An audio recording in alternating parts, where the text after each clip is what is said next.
आइए देखते हैं। जय हिंद। सबसे पहले आप सभी को आज हमारा आज़ादी का 75वां यानी कि हम लोग अपने देश का आज़ाद हुए है ना 75 ईयर्स हो चुका है।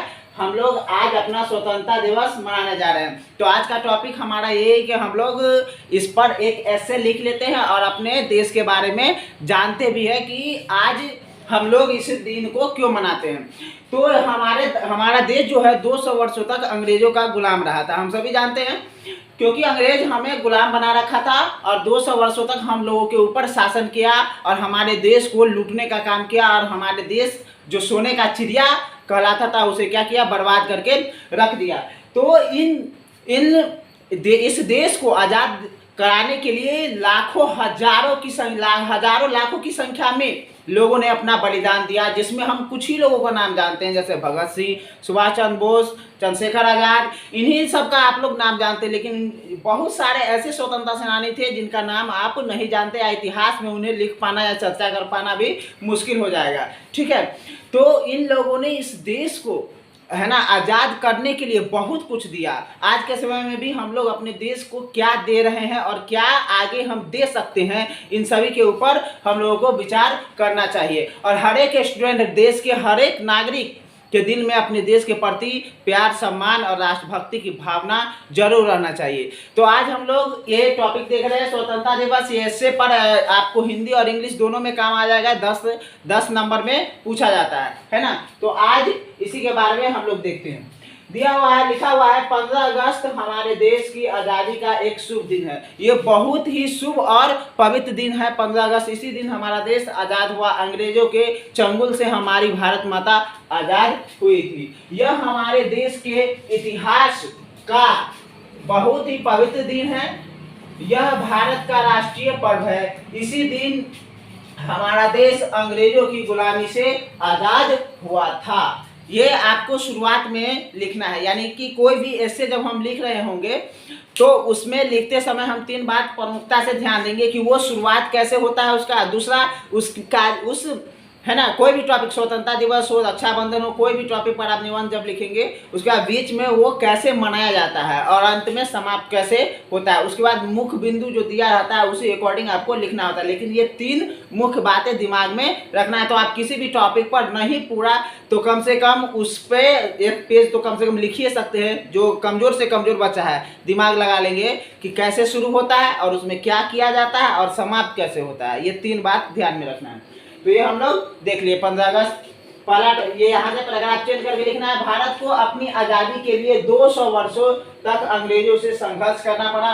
सबसे पहले हमने सन 1857 ईस्वी में आज़ादी की लड़ाई छेड़ी थी, परंतु उस समय हम लोगों में एकता नहीं थी, जिसके वजह से अंग्रेज हम लोगों को हरा करके, कुचल करके शासन करता रहा यहाँ पर। और हम लोग क्या किए, हार गए। क्यों? एकता नहीं था। इसलिए उस समय भी एकता को क्या किया गया, महसूस किया गया कि एकता कितनी बड़ी ताकत होती है।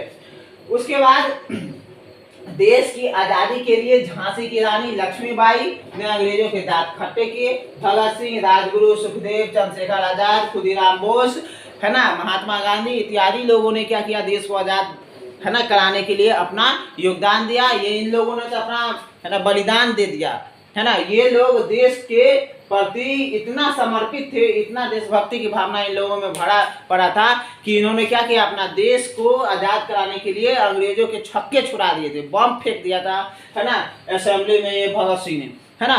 तो इनको फांसी दे दिया। खुदीराम बोस के 19 साल का लड़का देश को आज़ाद कराने के लिए इतना उसमें जज्बा था, होता तो बैठ करके कोना में बैठा रहता, कोई काम नहीं करता, अंग्रेजों के अगेंस्ट में लड़ता नहीं तो काहे फांसी देता उसको। लेकिन देश की भक्ति की भावना इतना था कि मात्र 19 साल में फांसी उनको दे दिया गया, है कि नहीं। तो इसीलिए आज भी क्या होता है, बहुत सारा आदमी में देशभक्ति की भावना देखा नहीं जाता है ना। अब कोई भी खिलाड़ी है, हमारे जवान हैं, हमारे किसान है, ये सभी देश को मजबूत और विकास के पथ पे आगे बढ़ाने के लिए अपना योगदान दे रहे हैं। तो हमें जब हमारा कोई स्पोर्ट्समैन बाहर जाकर के खेलता है तो उनका हौसला बढ़ाना चाहिए, उनके प्रति सम्मान हमें रखना चाहिए, क्योंकि वो लोग देश के लिए कर रहे होते हैं और देश का नाम वो लोग काम करके, अपना मेहनत करके देश को क्या करते हैं, आगे बढ़ाते हैं। आर्मी है, हमारी सेनाएं देखिए है ना, सीमा पे हमारी रक्षा करती है और जिससे हम लोग घर में सुरक्षित रहते हैं। ये सभी लोग कितने एक तरह से इस सब का जिंदगी सफल है जो देश के लिए कुछ कर पाते हैं, है ना। तो इसलिए आप भी कुछ ऐसा करें जो देश के विकास में, उन्नति में अपना योगदान दे पाए। ये सभी चंद्रशेखर आजाद, सुखदेव, है कि नहीं, खुदीराम बोस इत्यादि ने अपने प्राणों की बलि दी, परंतु अंत में महात्मा गांधी ने देश को आजाद कराया। भारत 15 अगस्त 1947 को आजाद हो गया। उसी की याद में हम हर वर्ष 15 अगस्त मनाते हैं, ताकि हमारे देश के आगे आने वाले पीढ़ी को ये पता चले कि हमारा देश किन जंजीरों में जंजरा हुआ था, फंसा हुआ था, और कि कोई किस ने, यानी कि कितने लोगों ने आज की, है ना, आज़ादी प्राप्त करने के लिए अपना बलिदान दे दिया, और आगे आने वाला जनरेशन को वो भी समझा सके, बता सके, और इस दिन को यादगार बना करके रखा जा सके हमेशा के लिए। इसीलिए हम लोग 15 अगस्त मनाते हैं, स्वतंत्रता दिवस मनाते हैं। यह दिन हमारे सभी भारतीयों के लिए काफी महत्वपूर्ण होता है। 15 अगस्त के दिन सुबह से ही हमें भारत माता की जय, महात्मा गांधी की जय इत्यादि के नारे गूंजने लगते हैं। स्कूल और कॉलेजों में कई तरह के कार्यक्रम का आयोजन किया जाता है। मुख्य कार्यक्रम दिल्ली के लाल किला पर आयोजित होता है, जहां भारत के प्रधानमंत्री क्या करते हैं, अपना भारत के प्रधानमंत्री तिरंगा फहराते हैं और पूरे राष्ट्र को संबोधित करते हैं।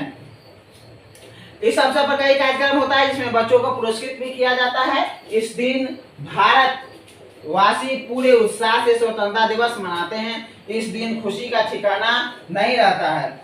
यह स्वतंत्रता दिवस हमारे हजारों लाखों बलिदानों की कहानी कहता है। इस दिन हमें गांधी का तप, नेहरू का त्याग, भगत सिंह का बलिदान और सुभाष चंद्र बोस की वीरता की याद दिलाती है। इसीलिए ये लोग हमारे देश में हमेशा के लिए अमर रहे, और हम ईश्वर से विनती करते हैं ऐसे महापुरुष, ऐसे विद्वान लोगों का, वीर लोगों का इस देश में बार बार जन्म हो, ताकि देश के उन्नति में वो और फिर से योगदान दे सके और हमारा देश फिर से सोने की चिड़िया बन सके। ठीक है, आज के लिए इतना है।